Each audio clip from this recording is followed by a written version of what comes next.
Welcome back my family. आप लोग कैसे हो? आप लोग को मेरे यूट्यूब चैनल पे स्वागत है। मेरे काउंटडाउन 22 में। तो फ्रेंड्स, आज हम रिएक्शन वीडियो बनाएंगे कुरान के रहस्य, उसको रिएक्शन वीडियो बनाएंगे। तो वीडियो शुरू करने से पहले सब्सक्राइब, लाइक, शेयर कर दीजिएगा, बेल आइकन पे क्लिक कर दीजिएगा।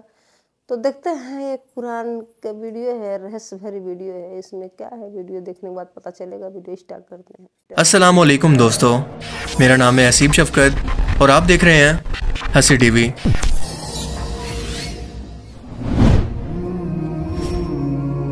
क्या आप सब ने इससे पहले कभी गौर किया कि अल्लाह पाक कुरान करीम के अंदर फरमाता है कि मैंने ज़मीन और आसमान को सिर्फ 6 दिनों के अंदर बनाया और 7वें दिन अपने अर्श पर जाकर ठहरा। इस्लामी तालीमात में एक हफ्ते के 7वें दिन यानी जुमा को यौमुल सब्त कहा गया, यानी सबसे बरकत वाला दिन और बाकी दिनों का सरदार।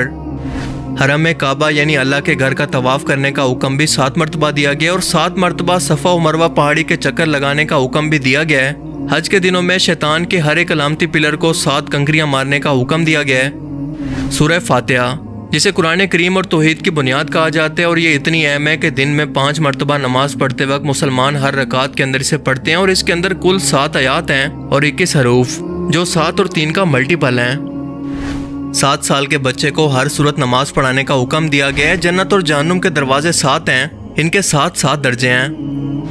सूरह अत-तलाक आयत 12 के अंदर इरशाद होता है कि अल्लाह ने 7 आसमान और इन्हीं के बराबर 7 ज़मीनें बनाई, जिसके अंदर इसका हुक्म उतरता है। इसके अलावा अल्लाह ने ज़मीन पर और 7 मजबूत आसमान या फिर आसमान की तहें भी बना दी हैं। हज़रत यूसुफ अलैहिस्सलाम के दौर के फ़िरौन मिस्र को ख्वाब के अंदर 7 मोटी और 7 दुबली पतली लागर गायें दिखाई गई थी, और कौम आद पर अल्लाह ने 7 रातें और 8 दिन तक अजाब की आंधी को चलाए रखा।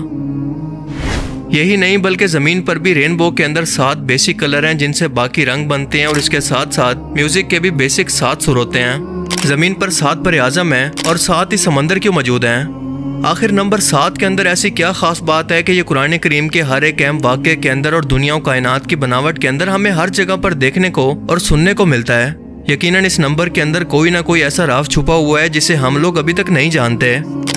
कुरान करीम में नंबर 1 के बाद नंबर 7 सबसे ज़्यादा बार रिपीट हुआ है, और ये हकीकत है कि हमारी कायनात का निज़ाम सब एटॉमिक लेवल से लेकर कायनात की तरतीब तक सब एक ख़ास किस्म की मैथमेटिकल नंबर्स की तरतीब से डिज़ाइन किया गया है। मैथमेटिक्स या नंबर्स इस कायनात की तरतीब की ज़बान है, और हमारी ये कायनात फिबोनाची नंबर्स या गोल्डन रेशो की तरतीब पर बनी है, जिसे लियोनार्डो ऑफ पीसा ने मुतारिफ करवाया। और ये तरतीब कुछ ऐसे है कि मिसाल के तौर पर आप एक नंबर का स्क्वायर लें, अब इसके साथ इसी साइज़ का एक दूसरा स्क्वायर जोड़ दें, अब इसके साथ एक 2x2 का स्क्वायर जोड़ दें, अब इसके साथ एक 3x3 का, फिर 5x5 और फिर 8x8 का। अब अगर हम बिल्कुल इसी तरतीब को इसी तरह से बढ़ाते जाएं तो ये ख़ास किस्म की स्पायरल शेप को बनाती है, जिसे हम कहते हैं गोल्डन रेशो या फिबोनाची नंबर्स। ये वो तरतीब है जो कि उस वक्त हासिल होती है जब हम एक पिछले नंबर को अगले 2 नंबर्स के अंदर शामिल करते जाएं, और हैरत अंगेज तौर पर पौधों के पत्तों से लेकर फूलों, यानी हर एक पौधे, जानवर और खुद इंसान के जिस्म के अंदर भी बिल्कुल यही तरतीब मौजूद है।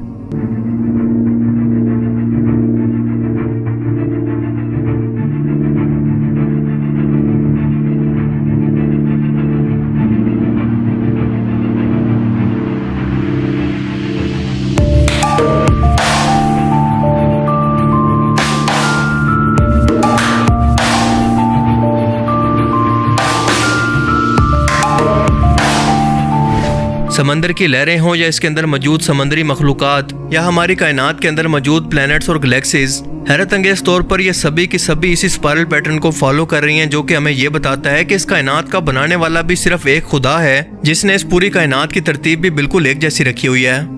ये हमें कायनात के एक खालिक या एक ही सोच का पता देती है। कुछ ही साल पहले इस फार्मूला की मदद से इंसानों ने कायनात की इस हैरत अंगेज तरतीब की खोज की, और इंसानों को अल्लाह की कुदरत की एक अहम तरीन झलक नजर आई कि ये कितने परफेक्ट अंदाज के अंदर सोच समझ कर बनाई गई है। जैसे कोई इंजीनियर एक बिल्डिंग बनाने से पहले इसका पूरा स्ट्रक्चर और इसके नक्शे को बनाता है ताकि ये टिकी रहे। पर हमें आज तक ये नहीं पता कि ये कायनात के अंदर तरतीब मौजूद क्यों है, बस ये पता है कि ये मौजूद है। बिल्कुल ऐसे ही जैसे हम नंबर 7 को इस्लामी तालीमात से लेकर ज़मीन व आसमान की हर एक तरतीब के अंदर देखते हैं, मगर अब तक ये नहीं जानते कि इसके पीछे ख़ास वजह या मैथमेटिकल लॉजिक दरअसल है क्या। आसान अल्फाज में इस्लामिक स्कॉलर्स के लिए और साइंटिस्ट के लिए नंबर 7 आज तक एक मिस्ट्री है, एक पहेली जिसका अब तक किसी के पास कोई जवाब नहीं।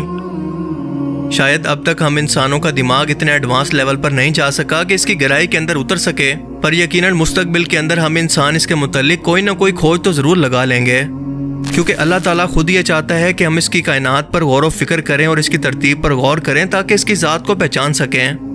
इसलिए वो बार बार इंसानों को दावत देता है कि हमने दुनिया और कायनात के निज़ाम के अंदर दिन और रात के बदलने के अंदर निशानियाँ रखी हैं, मगर सिर्फ और सिर्फ अकल वालों के लिए।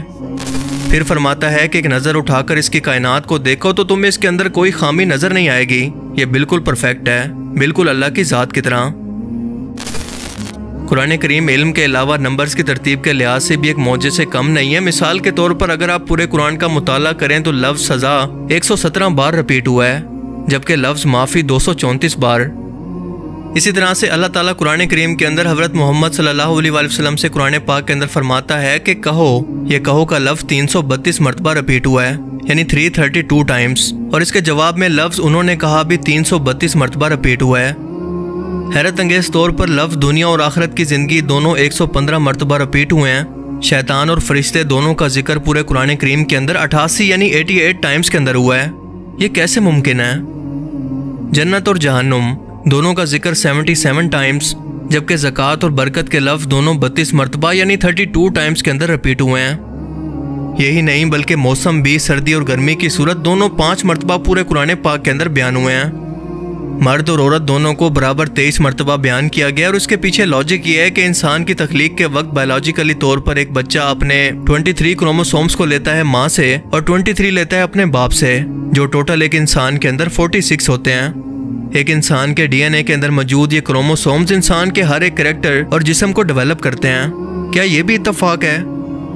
इसके अलावा ज़िंदगी और मौत दोनों का जिक्र 140 टाइम्स के अंदर किया गया है।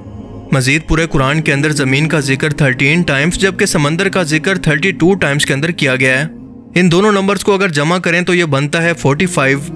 अब ज़मीन के जिक्र को यानी 13 को 45 से तकसीम करें तो ये बनता है 28.88%। अब इसी तरह समंदर के जिक्र को यानी 32 को 45 से डिवाइड करें तो ये निकलता है 71%। और हम सभी लोग जानते हैं कि हमारी टोटल ज़मीन पर खुश्की हमारी पूरी ज़मीन के 28.88% हिस्से पर मौजूद है और समंदर 71% हिस्से पर। अल्लाह अकबर! क्या अब भी कोई कह सकता है कि ये सब कुछ महज इत्तफाक है? इसके अलावा कुरान करीम के ऐसे बेतहाशा मौजूद मौजूद हैं जो कि इस किताब को अल्लाह का कलाम और इस कायनात को इसकी तख्लीक साबित करते हैं, मगर सिर्फ अकल वालों के लिए इनमें निशानियां हैं। बाकियों के लिए जिनकी आंखों पर पट्टी और इनके दिलों पर मोहर है, इनके लिए ये सब कुछ सिर्फ एक इत्तफाक है, जैसा कि इनका दुनिया में आना। अल्लाह ताला से दुआ है कि वो हमें समझने की और नेक अमल करने की तौफीक अता फरमाए। आमीन। मुझे उम्मीद है कि आज की इस वीडियो से आपको बहुत कुछ नया जानने को मिला होगा और ये वीडियो आपको पसंद आया होगा। तो सच में फ्रेंड्स वीडियो देख के बहुत अच्छा लगा। मतलब एक कुरान के रहस्य भरी वीडियो है कि कुरान के अंदर क्या क्या छुपी है, मतलब कितने रहस्य भरी चीज़ है, तो ये दिखा रहे हैं वीडियो में। तो मुझे तो बहुत अच्छा लगा। तो कैसे दिखाएं कुरान के अंदर मतलब कि दरवाजे के बारे में इतना, मतलब एक जन्नत के दरवाजे, एक जहन्नुम के दरवाजे भी दिखाए हैं। तो कितना अच्छा लगता है, सच में देखो तो समझ में आता है।